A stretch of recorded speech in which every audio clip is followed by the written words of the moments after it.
ప్రభువైనటువంటి యేసుక్రీస్తు వారి పరిశుద్ధమైన నామములో తండ్రి అయిన దేవాది దేవునికి నిత్యము స్తుతియు స్తోత్రములు, మహిమయు ఘనతయు ప్రభావములు యుగయుగములు ప్రభునకే చెల్లునుగాక.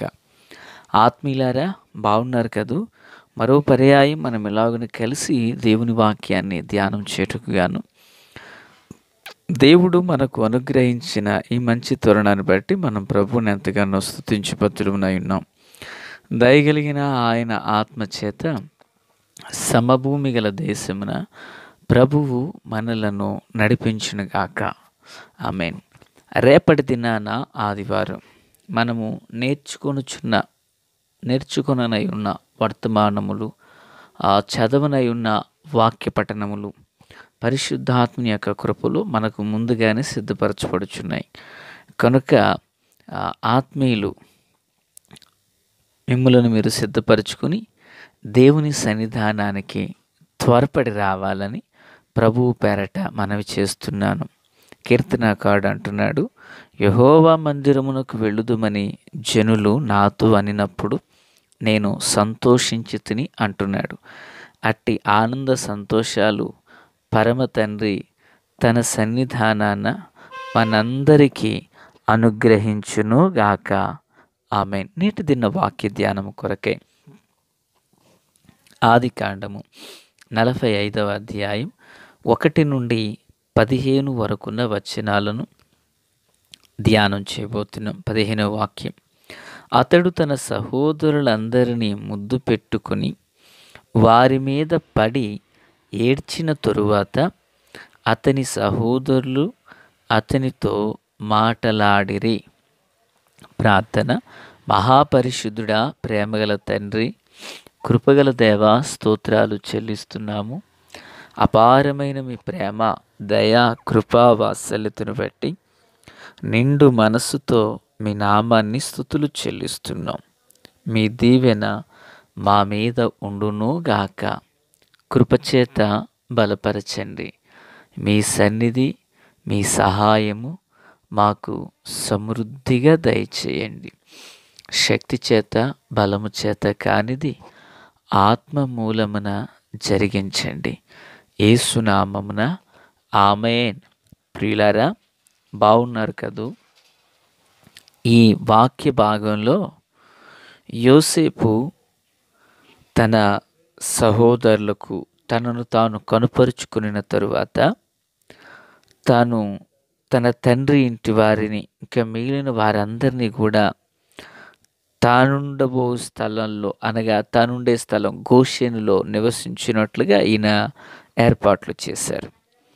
వీరందరినీ కూడా తండ్రి దగ్గరకు పంపి వారందరినీ తోడుకుని రండి తండ్రి ఇంటి వారిని అంటూ తన సహోదరుని పంపబోతున్నాడు. పంపబోతున్నప్పుడు తను చేసిన పని ఇక్కడ మనం చూస్తున్నాం. అంటాడు 12వ వచనంలో, ఇదిగో మీతో మాటలాడుచున్నది నా నోరే అని మీ కన్నులను నా తమ్ముడైన బెన్యామీను కన్నులను చూచుచున్నవి.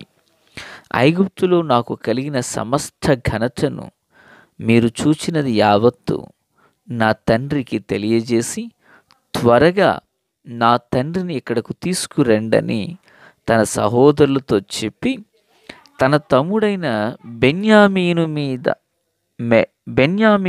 మెడ మీద పడి ఏడ్చెను.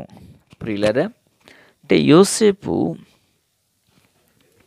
ఇప్పటికీ దగ్గర 3-4 ఏడవడం తన సహోదరుల యుద్ధ. చూడండి, ఒక మనిషికి కన్నీరు ఎప్పుడు వస్తుంది అంటే, ఒకటి బాగా దుఃఖం కలిగినప్పుడు వస్తుంది. 2 ఆనందం తట్టుకోలేనప్పుడు కూడా కన్నీళ్ళు వస్తాయి. శరీరానికి గాయం కలిగినప్పుడు కన్నీళ్ళు వస్తాయి. అంత మాత్రమే కాదు, కొన్నిసార్లు పురుషులు బండి డ్రైవ్ చేయుచున్నప్పుడు 2 వీలర్ వెహికల్ కళ్ళు మీద కాస్త ఒత్తిడి పడినప్పుడు నీళ్ళు అనేవి కాస్త కారుతుంటాయి, కంట్లేదని డస్ట్ పడిన. అయితే ఇక్కడ యోసేపు తన సహోదరులను చూచి ఎలుగెత్తి ఏడుస్తూ ప్రియులారా ఉండినప్పుడు, ఏడ్చినప్పుడు కన్నీళ్ళు పెడుతున్నాడు కదా! ఈ ఈ ఈ యొక్క కన్నీటితో కూడినటువంటి ఏడుపు ఎలాంటిదంటే ప్రేమ. కొన్ని సంవత్సరాల క్రితం తను సహోదరుల యొద్ద ఏ ప్రేమను కోరి పొందలేక కోల్పోయి ఉన్నాడో ఆ ప్రేమ. మరియు మాట చెప్పాలంటే ముద్దు పెట్టాడు అని కూడా చూస్తున్నాం. ఎవరికి? తన సహోదరుడైన బెన్యామీను మెడ మీద పడి ముద్దు పెట్టుకున్నాడు.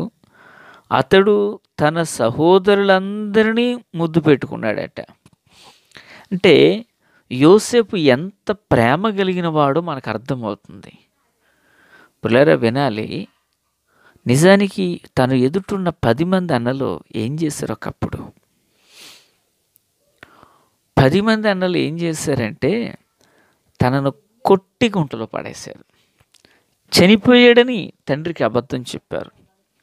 మీదనున్న వస్త్రాలను లాగివేసుకున్నారు.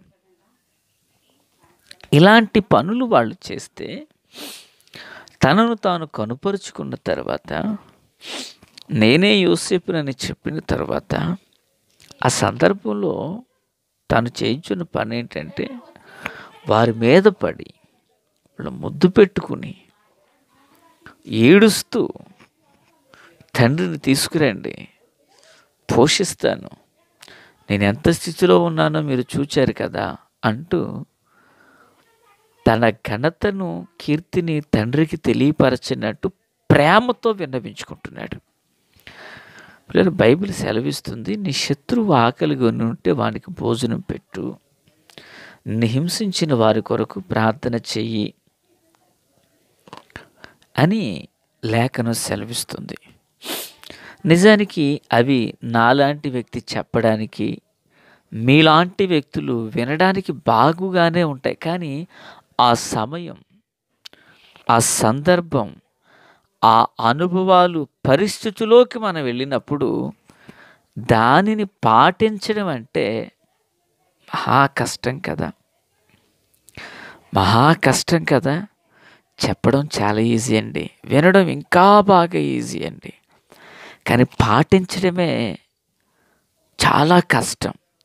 పిల్లరా, యోసేపు జీవితాన్ని మనం చూచినప్పుడు యోసేపు ఎంత ప్రేమతో నిండి ఉన్నవాడు కాకపోతే కొట్టిన వాళ్ళ మీద పడి తిరిగి కొట్టకుండా ముద్దులు పెడతాడండి.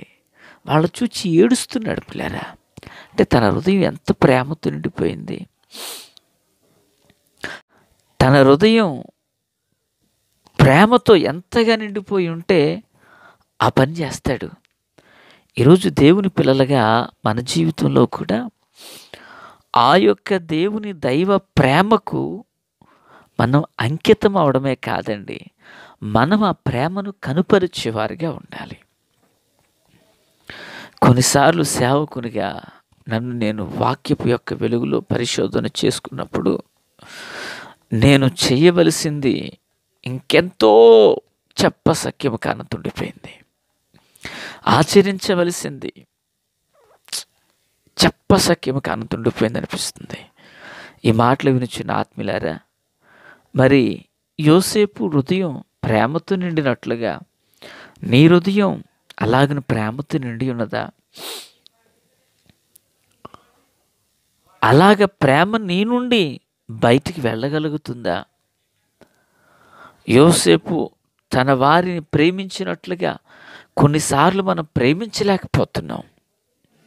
ఎందుకంటే వారు చేసిన గాయాలు, ఎందుకంటే అవతలి వారు పలికిన మాటలు, వారు నడిచిన విధానం మన హృదయానికి ఎన్నో విధాలైన ముళ్ళను గుచ్చినట్లుగా అనిపించేసింది. కానీ ఒక్కసారి ఆలోచించేయండి, శ్రమలు ఎన్నొచ్చినా భక్త యోబు నిలవబడ్డాడు. ప్రియులారా, ఇంటి వారి ద్వారా ఎన్ని శోధనలు ఎదురైనా యోసేపు నిలవబడ్డాడు. కనుకనే వారు దేవుని కృపలో శ్రేష్టమైన భక్తులయ్యారండి. ఈ తరానికి మనం అట్టి ప్రేమను కనుపరచగలిగితే దేవుని రాజ్యం మన యొద్దే ఉంటుందండి. ఆత్మీయులారా, క్రీస్తునందు నాకు అత్యంత సన్నిహితులారా, యోసేపు ఏడుస్తూ మెడ మీద పడి ఒక్కొక్కరిని ముద్దు పెట్టుకుంటున్నప్పుడు బెన్యామీను తన తల్లి కుమారుడు, మిగిలిన వారు ఇతరుల కుమారులు, అనగా తండ్రి ఒకడే, తల్లులు వేరు. బెన్యామీను మీద ప్రేమ ఎలా ఉన్నదో వారి మీదనూ ప్రేమను కురిపిస్తున్నాడు. ఆత్మీయులారా, యేసయ్య నీకు నాకు నేర్పింది కూడా ఆ ప్రేమే. బైబిల్ గ్రంథం మందు ఉన్నటువంటి ఆజ్ఞలన్నిటిలో శ్రేష్టమైనది ప్రేమే. మన దేవుడు ప్రేమామయుడు. మన దేవుడు ప్రేమతో నిండినవాడు. ఆయనే మనలను మొదటిగా ప్రేమించాడు. మనం కూడా సాధ్యమైనంత వరకు ప్రభు వలె ప్రేమించుటకు మనల్ని మనం సిద్ధపరచుకుందాం. ప్రభు కృప తోడై ఉండునుగాక. దేవా స్తోత్రం. వాక్యం అందరి హృదయాల్లో ఫలభరితం చేసి మేలుతో నింపి నడిపించమని, రహస్య రాకడ కొరకు సిద్ధం చేయమని యేసు నామమున అడుగుచున్నాం మా పరమ తండ్రి. ఆమెన్. Praise the lord.